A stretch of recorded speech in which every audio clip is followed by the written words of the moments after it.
أعوذ بالله من الشيطان الرجيم. بسم الله الرحمن الرحيم. وإذا تتلى عليهم آياتنا قالوا قد سمعنا لو نشاء لقلنا مثل هذا إن هذا إلا أساطير الأولين. سورة الأنفال 31 نمبر آیات.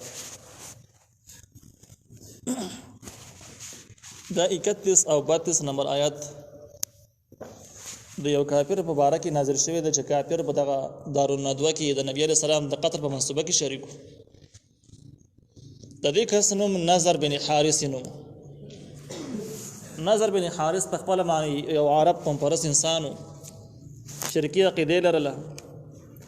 او دا د عربو یو لوی تاجر سوداګر هم چې د شام د یمن او د مختلفو ملکونو دورې او سفرې کړې وي. هلته کې دوی د عیسایانو عبادت خانو ته هم ورغلی او د یهودیانو هغې ته هم ورغلی او د هغوی درسونه هم اورېدلي وو. چې کله یې د قرآن هغه جملې واورېدلې چې کوم د مخکیني امتونو احوال پکې ذکر شوي وو، نو نظر بن حارث ویلی ویل دا آسماني کتاب نه دی. ویل دا ځکه آسماني نه دی چې که زه وغواړم نو دقه شان خبرې به زه هم کولی شم. یعنې ده هم د هغه یهودو نصوارانو د تېرو امتونو ځینې احوال ورته معلوم وو، سرسري ورته معلوم وو. نو د خیال دا و چې کنه تیر امتونو دا واقعیات چې کوم دي د قرآن د آسماني کتاب دی، نو څه پکې نشته. داسې خیال نو دعوه یې وکړله چې که زه وغواړم نو دې قرآن شان د خبرې زه هم کولی شم. بیا صحابه کرام په دې پسې راغله، ورته یې وویل چې ته دونه تکړه یې او قرآن په شان د آیاتونو ته ویلی شي. نو قرآن خو چیلنج ورکړی دی ټولې دنیا ته چې تاسو راشئ د قرآن د یو ورکوټي آیات مقابله وکړئ، د هغې شان آیاتونه پیش کړئ. او هغه خلک چې د اسلام په مقابل کې خپل سر او مال ارڅ قربانولو ته تیار وو، را جمع شو، بیا هم یو ورکوټي آیات مقابله ونه کړه. او تی کولی شي او لاکۍ نه. یعنې مطلب دا ده چې دا کار ته نشي کولی، دروغو دعوې سره کې به د خپله خبره ته شرمېږي نه چې دا کار د کولو نه دی، دا نه کېږي. نو چې کله یې دا ښه بېعزته کړو او د نه بل لار ورکه شوه، نو ده د خپل ځان د حق پرست ثابتولو دپاره یو بله دعوه وکړه او بس لاس یې پورته کړه او سوال یې شروع کړ. ویل الله پاکه دا قرآن حق او زه په ناحقه باندې یم، نو په اسمان نه په موږ باندې ګټې راوور او په ګټو باندې مثل لاندې کم ړم کړه. که دا قرآن حق وي نو په هغه ټیم کې د دې مطلب دا و چې که زما پوخ یقین دی چې قرآن په ناحقه دی، دا یې ثابتوله. نو په 31 او 32 نمبر کې د نظر بن حارث دغه احوال ذکر کېږي. په 33 نمبر کې د هغې تفصیلي جواب ذکر کېږي. نو الله تعالی وایي وَإِذَا تُتْلَى عَلَيْهِمْ آیاتنا، هر کله چې تلاوت شو به د کافرانو باندې زمونږ آیاتونه، قالو نو دوی وویل قد سمعنا، یقینا موږ واورېدو، لو نشاء که زمونږ خوښه شي لقلنا نو موږ به ووایو مثل هذا په شان د دې قرآن باندې. یعنې د قرآن شان آیاتونه زم نه ځان نه ویلی شي. دې ځای کې د سړی یو د نظر بن حارث یو کس دا د دعوه وه،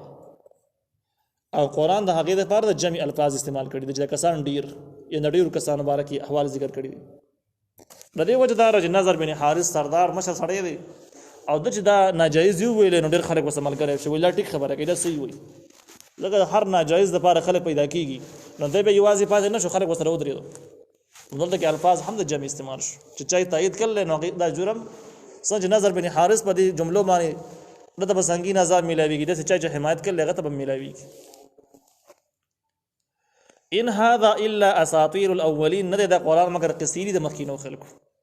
مخکې موږ وویل دا اعتراض په دې وجه باندې وکړو چې د یهودو نصواراو ځینې درسونه دوی اورېدلي وو، د هغوی عبادتونه یې لیدلي وو، او د هغوی هغه تېرو امتونو احوال چې تورات او انجیل کې څنګه وو هغوی ذکر کاو، نو د قرآن هغه احوال د هغې سره نږدې یو ډېر فرق یې نه و. نو دې دا خیال وکړه د قرآن بس د تېرو امتونو قصې دي، نور پکې څه نشته، احکام او دغه شان دي کې معجزات، واعظ، نصیحت، ترغیب، ترهیب، داسې هېڅ شی پکې ولکني بل نشته، صرف قصې دي. بیا موږ ویل چې کله صحابه کرامو دې ملامت کو او د نه بل لار ورکه شوه، داسې دعا یې شروع کړه، ویې ویلې وَإِذْ قالوا په هغه وخت کې چې ویې ویل اللهم ای الله ان کان هذا هو الحق من عندك، که چېرته کې دا قرآن حق طرف استانه، فامطر علینا حجارة من السماء، نو راووروه په موږ باندې ګټې د طرفه د اسمان نه، د ګټو باران نه باندې وکړه. او ائتنا یا راولې موږ ته بعذاب علیم، یو عذاب دردناک، د ګټو نه علاوه یو خطرناک عذاب را باندې بل نازل کړه. داسې نه ویل چې موږ ته هدایت وکړه، ویل بس که دا قرآن حق نو موږ باندې عذاب راوله. نو د 32 پورې دا د هغه نظر بن حارث ناجایز احوال شو. اوس په 33 نمبر کې داغه جواب ذکر کیږي. الله وما كان الله او نه دی الله تعالی ليعذبهم چې عذاب ورکړي د کافرانو ته کم چې مکه کې وسیږي د نظر بن حارث او داغه ملګری وانت فيهم او طيب دوی کې پیغمبره نبی عليه السلام ته چې څو بورې په مکه معظمه کې موجود دي د کافرانو په منځ کې نو ستا په وجه باندې په کافرانو باندې هم عذاب ناراضي. مخکې تاسو د عادیانو سمودیانو د لوط علیه السلام د قوم د شعیب علیه السلام د قوم واقعیت تصور کړئ. د نوح علیه السلام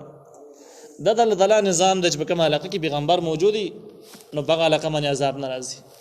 او چې کله دغه پیغمبر دغه ځای نه هجرت وکړي نو بیا عذاب شروع کیږي عذاب الله راضي. اوس نبی عليه السلام خو د نور پیغمبرانو نشان ډیر بدل هم دي هغه د خاص علاقې د لپاره براتل او نبی عليه السلام رحمت للعالمین ټول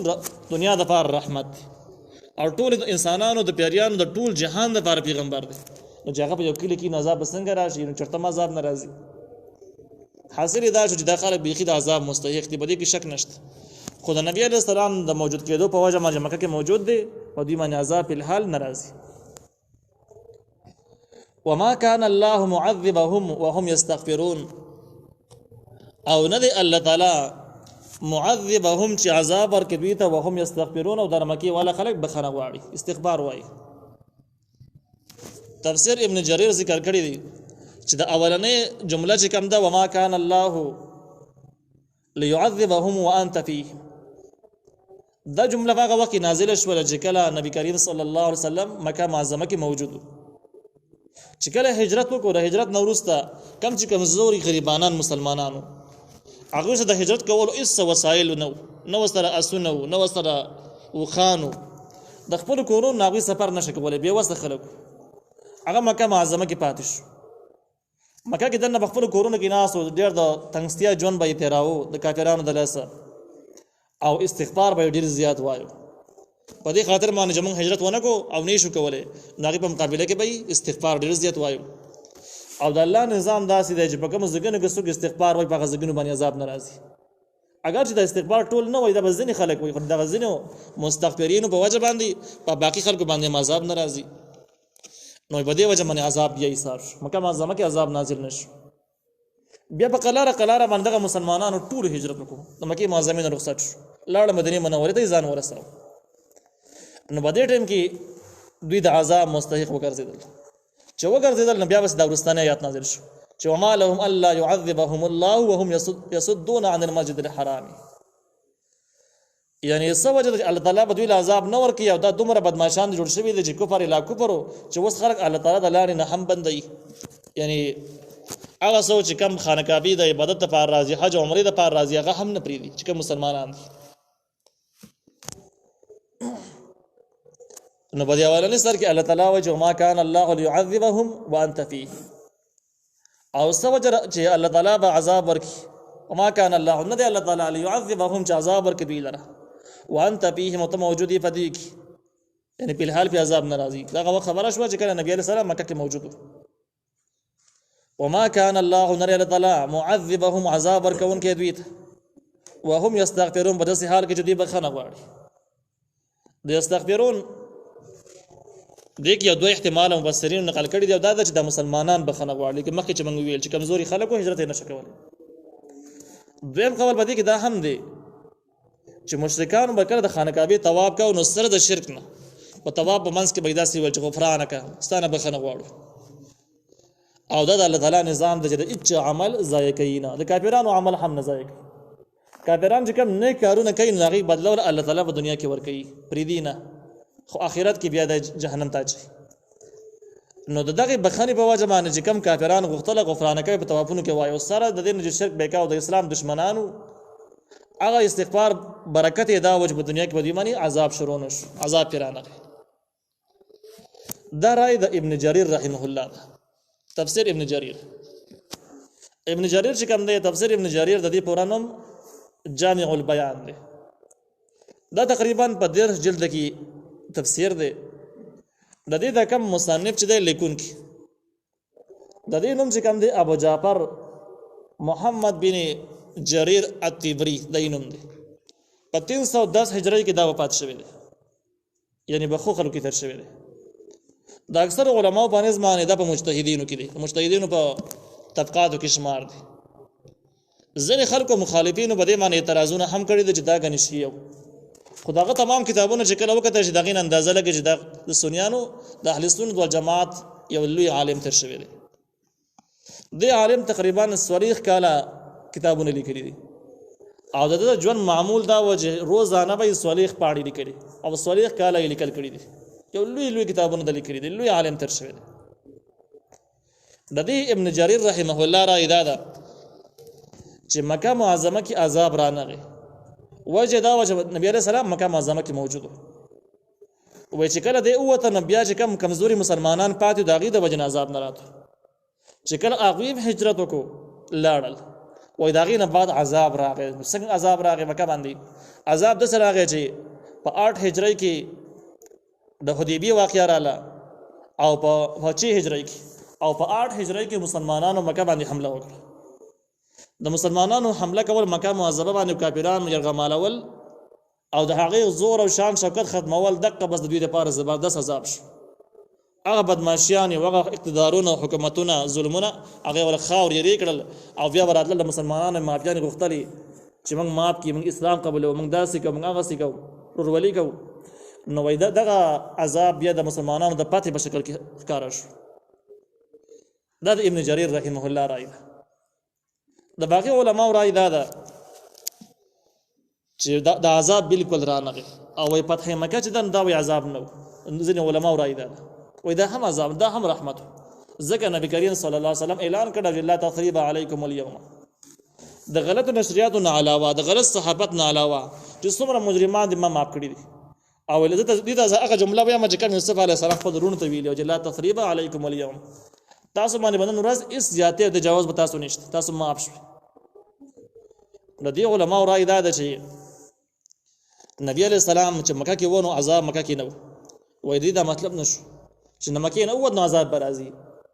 بلکې دې مطلب دا چې نبی کریم صلی الله علیه وسلم صبر په دنیا کې موجودي اگر که وفات شوی دی خدا قبر موجود دی په دې قبر کې غزان له ژوند لري ځکه دا انبیا او ژوند د یو ځان له تفسیری موضوع د انبیا په خپل قبرونو کې ژوند دي او دغه ژوند د دنیوي ژوند نه بدل لري بیا دا باسونه چې څنګه ژوند دی او اخوا اعتراضونه هغه کې بحث نه دی پکار ځکه چې صحابه کرامو دا سوالات نه دي کړي او د دې سوالاتونه نبی عليه السلام منم کړی دا خو دومره معلومه ده چې د انبیاو چې کوم برزخي ژوند دی د عام انسانانو د ژوند په شان تکینه ډیر بدل دی ډیر روایت بدی کې چې باقاعده په خپل برزخي ژوند کې هغه منځونم کوي در نور علماء رائے نو نبی عليه السلام مکه معظمه کې وو چې صبر ژوند دی نو ښکارا خبر ده چې عذاب نه راته چې نبی عليه السلام ټول دنیا ته پیغمبر د خاصه علاقې د پاره دین نو کده هجرت وکي نو بیا عذاب ناراضي بچا باندې عذاب ناراضي په کافرانو هم عذاب ناراضي او تر څو نبی عليه السلام روزه مبارکه موجوده راو د خپل روزه کې شته دي نو د قیامت پورې وي عمومي عذاب بچا باندې ناراضي کافرانو باندې کوم چې دا انفرادي عذابونه د راضي لکه ډېرو روایتو کې دا هم د نبی عليه السلام فرمایي چې زموږ امت کې یو خاصه راضي او دغه چاند کې مسخه بکیږي خاصه مطلب دا چې د ازمکه په داخله ځان ته راکاږي او مسخه دا چې شکلې به ورانه شي شکلې به حیوانات په شان تکشي خو دغه روایتو مطلب دا چې بس دنیا علاقو کې بده سکی اجتماعي تور باندې کیږي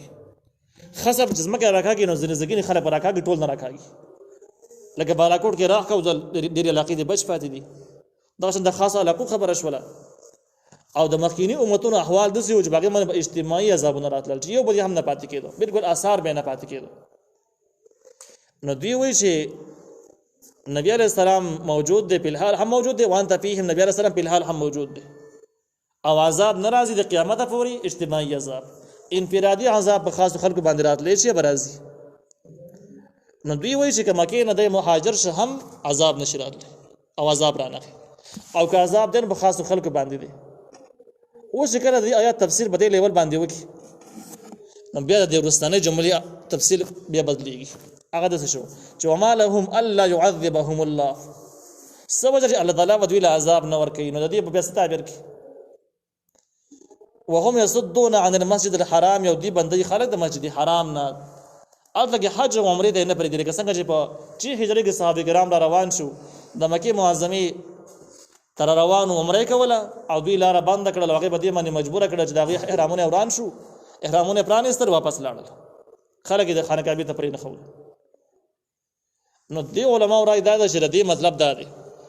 چې په دنیا کې به د خلکو باندې د نبی عليه السلام د برکت عذاب ناراضي اجتماعي عذاب ناراضي خود دغه دنیا کې عذاب نه راتل دا وایي د خبرې دلیل نه دی چې کنه دا د الله تعالی خوښ دی دا کفر یې ورله خوښ دی یا د الله په نعوذ بالله لاس نه رسیږي دا خبره وای نه ده بلکې مطلب دا دی چې په دنیا کې د عذاب نه بچ هم شو خود مرګ نه وروسته الله تعالی خامخا دوی عذاب ورکړي او الله تعالی وایي چې څو وجر دی الله تعالی عذاب نه ورکړي او دوی چې کوم دي انداز جرایم کړي د کفر یې کړل خلک د مسجد حرام نه بند کړي دي نو بیا ردی وما كان الله وما لهم الا يعذبهم الله دې معنا وای دا شو چې سوجر الله تعالی بدوی عذاب نه ورکړي په آخرت کې به به سیمانش خو ابن جرير رحمه الله تفسیر واغستل شي نو بیا به مطلب د شي هغه موږ وړاندې وایو چې صبر نبی عليه السلام مکه کې عذاب بن راځي صبر چې خلک ته موجود استغفار وای نه عذاب بن راځي چې کله ټول مسلمانانو هجرت وکړو نبی عليه السلام لاړو بیا عذاب راځي هغه عذاب څنګه راغی هغه فتح مکی په شکل کې ودی باندې راغی